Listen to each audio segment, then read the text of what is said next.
Photographer Ann Segal has defined her work by her decades-long practice of yoga and Tai Chi, her connection to nature, and her curiosity about the creative process. And now she's debuting a new documentary called Through the Lens of Time at the Mini Microcinema in Over-the-Rhine. And thanks for being here this morning and talking about both your long fascination with photography and your more recent fascination with documentaries coming here. Why don't you tell us a little bit about this documentary that will debut here?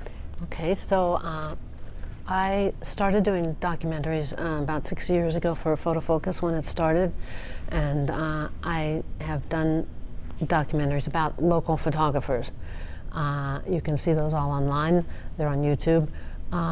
At a certain point, one of the photographers, a friend of mine, Jimmy Bolden, if you know him, suggested that I make one about myself. Right. And I thought it was a really funny idea.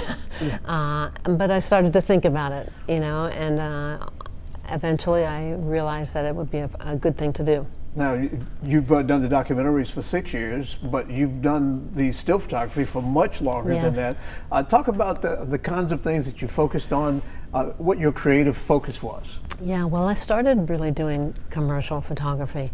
I did weddings, portraits, corporate events, all kinds of things like that. And after 40 years of doing that and showing my work in galleries as well, I decided when I was about 50, 20 years ago, that I had done commercial photography enough, and I just started doing images for myself. I mostly, for the last 5 or so years, use my iPhone to take images. Yeah. And I was amazed a few years ago that I could print images from my iPhone that are 4 to 6 feet. So everybody has an iPhone, and everybody is a photographer all day long.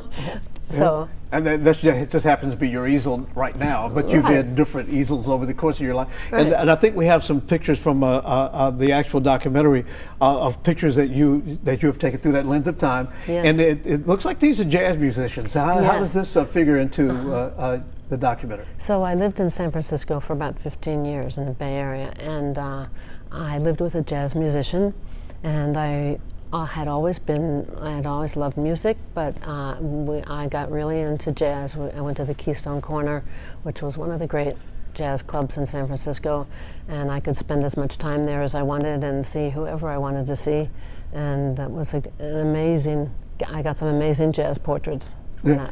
I don't want to sound shallow here, but it seems like jazz musicians kind of lend themselves to having pictures taken of them more so than other musicians do. Maybe. Yeah, they just seem to be more into the music and oblivious to the camera, that sort of thing. Maybe. I mean, but when I was at the jazz at the Keystone Corner, it was a very small club, so you could be in a very intimate setting, and it was really before the days of really big concerts, and you could actually use flash if you wanted to, so it was much more intimate. Yeah. You can't take a camera into places anymore.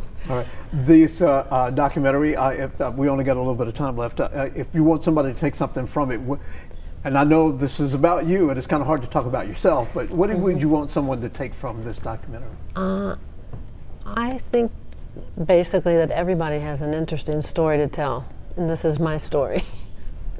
50 years in the making. Right. All right, very good. Ann Segal, thank you so much. Thank you. And the documentary, again, is called Through the Lens of Time. It will be at the Mini Microcinema in Over-the-Rhine. Thanks again for being here, Ann Segal. Thank you. Thank you so much.